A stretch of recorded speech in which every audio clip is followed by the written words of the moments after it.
Bonjour à tous et bienvenue pour ce test du Sivga Robin SV 2021. C'est donc le casque un peu entrée de gamme de chez Sivga, et j'avais déjà testé la version un peu au-dessus, les Sivga Phoenix, un casque ouvert très intéressant pour 270€. Je vous invite à aller regarder le test si vous êtes ouvert à quelque chose d'un peu plus haut de gamme. Ici on est sur un casque fermé qui reste dans tous les cas quand même sédentaire, on expliquera pourquoi, avec une finition qui est tout à fait intéressante et une signature en V. On va aller un peu plus loin dans le test et on va voir un peu tout ça de plus près.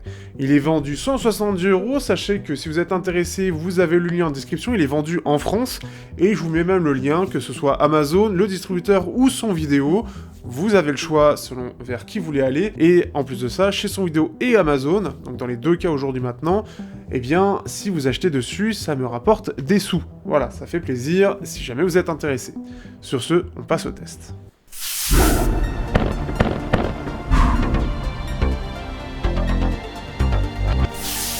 Au niveau du design, on a un casque qui est assez joli, mais avec un style qui pourra peut-être déplaire à certains.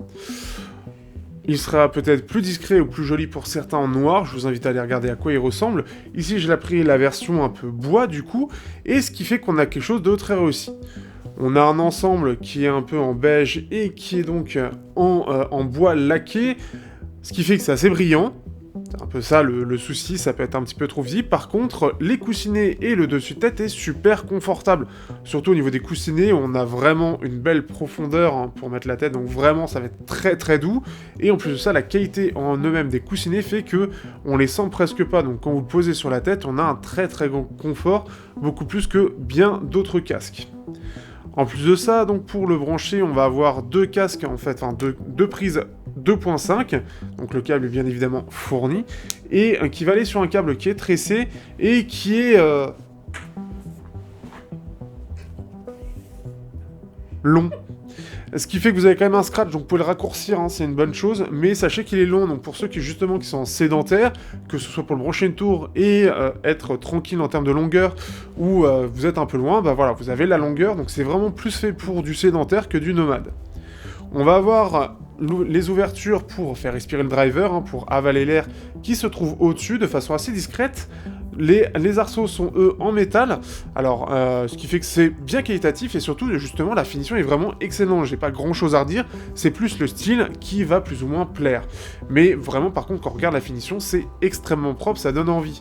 Entre ce côté bois laqué un peu brillant, l'arceau qui lui est plus mat et l'arceau et les coussinets qui sont vraiment très doux au toucher. Je sais pas ce que c'est exactement comme matière, mais c'est vraiment très doux. On a vraiment quelque chose de qualitatif en main. On a vraiment le plaisir de le tenir en main. Ce qui fait qu'en termes de design, en tout cas, c'est vraiment très réussi. Le confort aussi. Pour les petites têtes, ça tiendra plutôt bien aussi. Même s'il faudra bien évidemment le mettre au minimum. Bien évidemment, on peut le régler. D'ailleurs, même ce système, cette partie-là, est vraiment qualitatif, je trouve. Donc, ce qui fait que vraiment là-dessus, ça impressionne pour le prix. On n'a pas forcément beaucoup de casques qui sont dans le même prix. Je pense notamment à d'autres, hein. Je pense ici, alors ça date un petit peu, mais celui qui m'avait fait un peu cet effet, c'était le One More H1707. On en parlera un petit peu dans la comparaison entre les deux.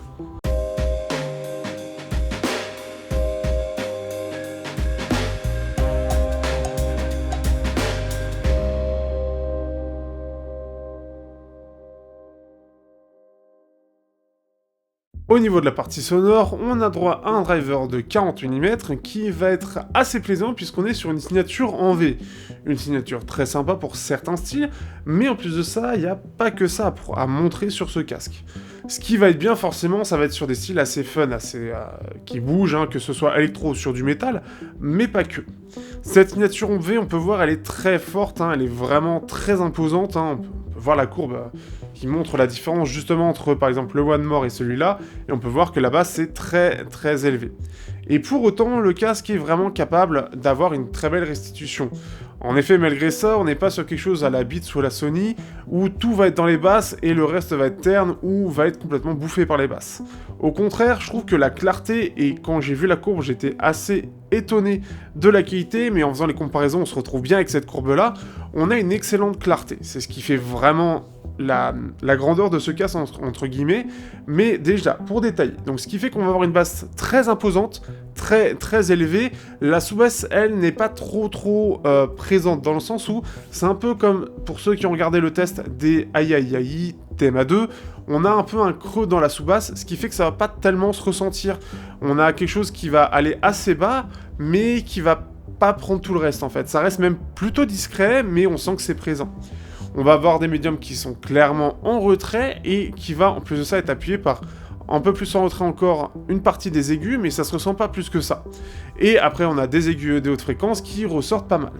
Ce qui fait qu'on a une signature en V très marquée pour le coup, mais qui, étonnamment, ne se ressent pas autant que ça. Dans tout ce qui est électro, on va sentir une basse élevée, mais avec toujours une excellente clarté, soit avec une basse en fait qui va pas être trop imposante dans la réalité, soit avec des médiums qui, même si on sent vraiment qu'ils sont en retrait, gardent une excellente lisibilité, une excellente transparence, on a vraiment tout qui reste clair, on a une excellente intelligibilité des voix, donc on entend vraiment tout, et en plus de ça, on est appuyé par les aigus qui vont donner pas mal de brillance à tout ça, qui vont donner vraiment beaucoup de présence en fait à ces voix. Donc ce qui fait que même si elles sont en retrait, on a quelque chose qui reste vraiment pas mal. Et ce qui fait que c'est assez intéressant et c'est très étonnant.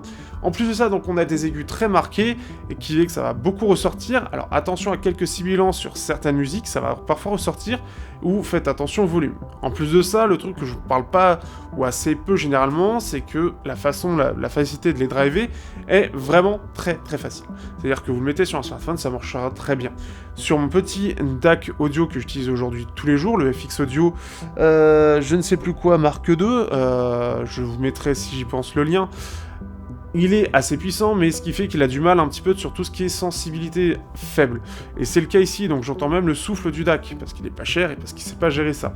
Ce qui fait que c'est assez marrant, mais ce qui fait que ça se drive très bien avec pas grand chose. Dans tous les cas, ce qui est intéressant en plus de ça, c'est que ça fonctionne très bien pour du métal, justement avec cette basse élevée, ces aigus en avant, et les médiums en arrière. On a quelque chose de vraiment très sympa, et j'ai pris beaucoup de plaisir à en écouter avec. Faites attention quand même au volume, surtout en passant d'un casque à un autre, moi c'est ça qui m'a fait ça, ce qui fait que ça se drive très bien, mais par contre ça reste vraiment très bien détaillé, on a une scène qui est bien large, on a quelque chose qui est vraiment lisible dans l'ensemble, la séparation des instruments est vraiment bonne, et on a quelque chose de fun qui tape bien, et c'est aussi agréable dans de l'électro ou du rap par exemple. Et ça peut être la chose où voilà, ça se démarque bien. Mais par exemple, même sur du classique, et j'ai pas mal apprécié écouter, par exemple, Halo Infinite qui vient de sortir, et bien la bande originale aussi est sortie, et j'ai beaucoup apprécié l'écouter parce que c'est très joli Halo, mais ce n'est pas le sujet d'aujourd'hui. Ce qui fait que même là-dessus, même sur du classique, en général ça s'y prête pas du tout, et ici ça s'y prête vraiment bien, étonnamment très bien, je trouve que le rendu est vraiment très joli, on a un beau rendu global, très naturel, et c'est plutôt cool. Et en plus de ça, et je vais en rajouter une petite couche, moi j'aime beaucoup jouer, et le son est forcément important dans certains jeux. Rainbow Six que j'ai là depuis hier désinstallé, ça m'a saoulé les bugs, mais au-delà de ça, le son est vraiment excellent pour les jeux, vous voulez savoir exactement où sont les ennemis. J'avais les CCA C16 qui étaient excellents pour ça, dans le côté intra, mais avoir quelque chose d'un peu similaire en casque, il y en a, mais c'est pas à ce point-là. Il y avait le SPH 9500 à 50€ en ouvert. Ici, en fermé, on a quelque chose qui est encore mieux. Les aigus très élevés, mais aussi très nets, font que le bruit est très précis. D'ailleurs, tous les défauts qu'il y a de son dernièrement sur Rainbow Six est clairement mis en avant par justement ce casque. On a quelque chose de vraiment très précis et on peut vraiment bien se repérer. Donc un casque qui est excellent en jeu pour ceux qui sont intéressés, qui ont besoin juste du casque et pas forcément du micro, qui comme moi il peut être déporté, et qui veulent un casque qui soit qualitatif, qui sont prêts à mettre un petit peu le prix, mais qui peut être utilisé pour tout.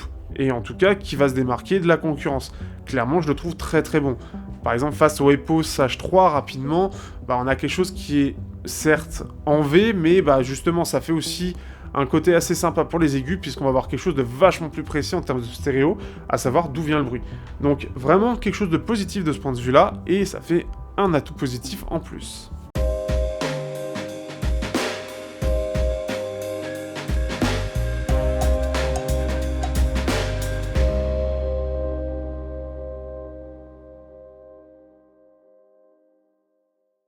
Du côté des comparaisons, on va comparer à 2 casques. Il y en a un troisième que j'aurais bien aimé comparer, mais c'est un peu compliqué, j'en parlerai vite fait. On va tout d'abord commencer avec le One More H1707, triple driver, qui avait notamment un radiateur passif et aussi un tweeter pour avoir des aigus un peu plus nets. Ils étaient vendus il y a quelques années 150 €, aujourd'hui les plus produits, et surtout, alors déjà en termes de finition, c'est très qualitatif, on a un côté plus métal et plus bling bling sur celui-là, hein, faut être honnête, mais très réussi, c'est d'ailleurs dommage que la marque n'en sorte pas d'autres. Et ce qui fait que on a quelque chose qui d'ailleurs vieillit très très bien, hein. Je suis assez content, je l'ai eu pour que dalle, et en plus de ça, j'ai pu le garder. Bref, au-delà de ça, on a un son qui est quand même un peu moins précis. On a un son qui est plus équilibré globalement, avec une basse qui est un peu plus neutre, et on a le côté supra-oral qui est un petit peu moins agréable. Alors c'est un espèce de supra-circum, c'est un peu bizarre. Mais au-delà de ça, le son reste plutôt pas mal, mais on sent que par rapport au Sivga, le Sivga qui lui derrière est en, donc, comme je l'ai dit, une signature en V, ça va clairement se ressentir entre les deux. Et la différence, c'est que malgré le côté assez équilibré, on sent que le driver a un petit peu de mal, et on sent qu'au niveau des médiums, c'est un petit peu plus voilé, c'est un petit peu plus sombre. On sent que ça manque un peu de clarté, et surtout, ça manque un petit peu en termes de séparation, en termes de détails, ça manque. On a une vraie différence, on est vraiment en dessous. Alors ça date un peu, donc c'est un peu logique, mais ce qui fait qu'on ressent ça, et c'est pas le Twitter qui en plus qui va aider. Ce qui fait qu'on a quelque chose qui est un petit peu en dessous, mais mieux équilibré en termes de qualité du côté du One More. Sur le Sivga, c'est clairement plus technique, et on a quelque chose qui est mieux fini quand même, avec un côté plus léger. C'est deux styles différents, il y a un côté un petit peu voyant un peu dans les deux cas, mais clairement beaucoup plus sobre du côté du Sivga. J'en avais parlé il y a quelques jours de ça, le Aiaiai TMA 2, ici en configuration driver S05 Mark II, et les pads Alcantara. On a un casque qui a clairement une signature très différente aussi, puisqu'on va avoir des basses qui sont un peu plus coupées, notamment en dessous des 100 kHz. Donc c'est un peu le même principe, hein. On n'a pas l'impression d'avoir une énorme profondeur, ça se ressent, mais moins que d'autres qui arrivent à avoir un côté un peu plus fermé, une meilleure isolation. Ici c'est à peu près la même chose, mais c'est en pire. On a une signature un peu plus équilibrée avec des aigus en retrait, comme ce que propose le Sivga sur la partie aiguë, mais on sent que les basses sont bien meilleures, et côté technique, on n'est pas si loin que ça. C'est plus la signature qui va faire la différence. Comme à partir des aigus, on a quelque chose qui va être un petit peu plus doux, ça va pas trop ressortir, et ce qui fait qu'on va manquer un peu de clarté. On va avoir quelque chose d'un peu doux, d'un petit peu sombre, qui peut être agréable. Et ce qui fait que ça reste quand même bien détaillé, on a une scène qui est relativement large, mais les Sivga, eux, sont meilleurs. Ce qui fait que sur du métal, ça se débrouille plutôt bien, on s'amuse plutôt bien, mais on sent que on n'a pas cette finesse qu'apportent les Sivga ici, avec les aigus qui sont mis en avant. Les Sivga ont cet avantage d'avoir des aigus très en avant, ce qui fait qu'on a quelque chose de très fin, très détaillé, une belle mise en avant. Et dans l'ensemble, c'est un peu ce qui va faire la différence, hein. Ces aigus très en avant, cette basse très en avant, ces médiums en retrait, mais qui pour autant restent bien en avant. Enfin, en tout cas, on est très audible. Et ce qui fait que c'est plus une différence, je dirais, de signature, plus qu'autre chose. Sivga a pris ce parti pris de mettre vraiment très en avant ses aigus, qui peuvent être plus intéressants, comme j'ai dit, dans des jeux, ou sur des styles très fun, et on a envie d'avoir une excellente clarté. Là-dessus, c'est ce qu'apporte le Sivga. Par contre, plus de sibilance, là, on n'en a quasiment pas du côté des Aiaiai. On a aussi quand même, du côté du Sivga, un design qui est quand même de meilleure qualité, là où ça fait quand même un peu cheap, peut-être un peu trop sobre. Après, c'est un choix, encore une fois, de la marque danoise. Aiaiai. Oui, c'est très bizarre comme nom de marque, hein, mais c'est comme ça. Ce qui fait que c'est intéressant, et je trouve que le Sivga arrive à bien s'en sortir là-dessus. J'ai pas des casques forcément récents, et des casques filaires, il y en a pas forcément beaucoup aujourd'hui. À voir par la suite comment ça va évoluer de ce point de vue-là. Ce qui est bien, c'est que je vais pouvoir le garder en plus de ça, donc je pourrais peut-être le comparer à d'autres si ça arrive.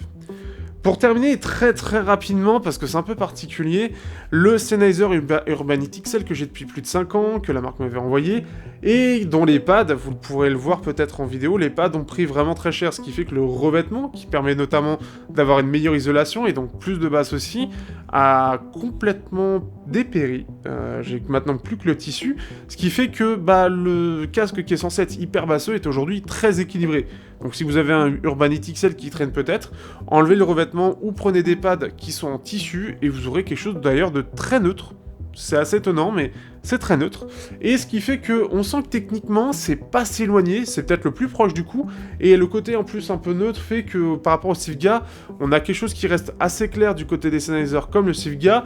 La basse des Sivga est bien en avant, mais on a quelque chose dans tous les cas de plutôt agréable, plutôt sympa à écouter et qui reste dans les deux cas bien détaillé en fait, avec une belle séparation des instruments et une scène plutôt large. Ici, c'est plus les basses qui sont un peu en retrait par rapport au Sivga, dû au pad, hein, clairement, c'est dû à ça. Mais ce qui fait que c'est intéressant, en tout cas, de comparer à un vieux casque que j'ai, mais la signature n'est plus du tout la même par rapport à ce que c'est censé être au départ.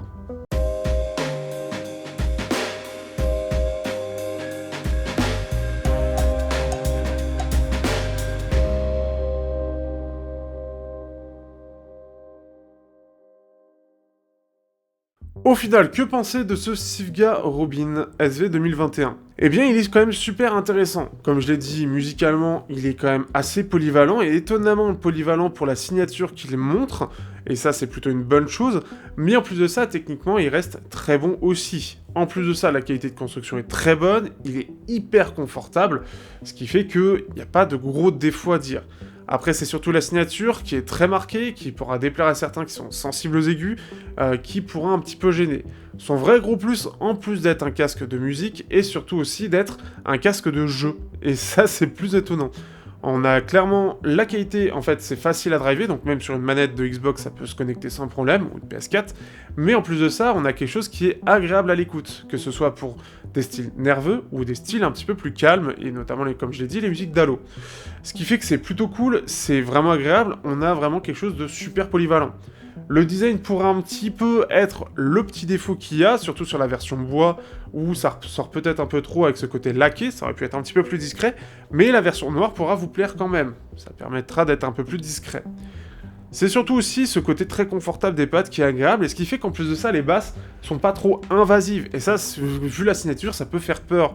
Et c'est clairement, on est très loin d'un Sony, on va avoir beaucoup de basses, et puis le reste c'est chiant, et puis même si on égalise derrière, c'est pas beaucoup mieux. Ici, on a quelque chose qui est très bien de base, avec des basses qui sont élevées, mais pas invasives, qui ne vont pas sur le reste des instruments, et ça, c'est plutôt cool, c'est pas quelque chose qui va manger les médiums, et au contraire, c'est sa clarté qui va étonner par rapport à la signature.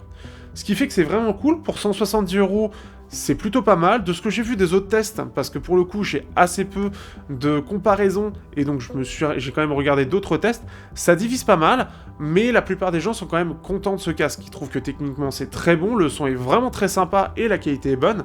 C'est plus au niveau du câble où je ne sais plus... Ah oui, le câble est microphonique. Donc par contre ça c'est un peu le souci, c'est-à-dire que quand vous allez le toucher, quand ça va toucher vos vêtements, quand vous allez faire ça et donc ça va un petit peu faire du bruit en fait par là, bah ça va se ressentir directement au niveau du casque. C'est le seul gros défaut qu'on peut reconnaître à ce casque, c'est le câble et son côté microphonique, pour ceux qui voient ce que c'est. Donc vraiment, vous touchez le câble, vous l'entendez dans le casque, voilà, pour faire simple. Mais au-delà de ça, c'est plutôt sympathique. Certains n'ont pas forcément aimé, dû à la signature en V, qui est peut-être pas dans une habitude de Sivga, je connais pas encore assez la marque pour ça, mais bah c'est un choix. Après, là, du coup, vous savez quoi prendre, mais c'est... Voilà, les gens qui n'ont pas aimé, c'est de souvenirs, c'est surtout la signature qui sont pas appréciés. Vous pouvez regarder sur Redfi au cas où, hein, pour vous faire une idée, mais c'est pas forcément... Enfin, c'est un choix, quoi. Donc après... Quand on connaît ce qu'on achète, c'est mieux, mais c'est un choix. Après, il est vrai que j'aurais bien apprécié une signature un petit peu comme le Sivga Phoenix, mais c'est pas la même approche, c'est pas les mêmes équipes, et on a clairement pas du tout le même design. Et puis c'est un casque fermé en plus de ça. Dans tous les cas, c'est un casque qui est très réussi. Si vous savez ce que vous voulez acheter, vous savez pour quelle raison. Vous avez tout dans la description. Et si vous voulez m'aider, n'hésitez pas à liker, partager, surtout vous abonner et à passer par les liens en description. Vous avez aussi le Discord, on est près de 450 aujourd'hui et ça continue de grandir. Et merci à vous, merci de rejoindre. Et surtout, on se dit à bientôt pour plein de nouveaux tests qui arrivent, notamment au niveau des casques et aussi des casques ouverts et un peu de plein air. Sur ce, à bientôt.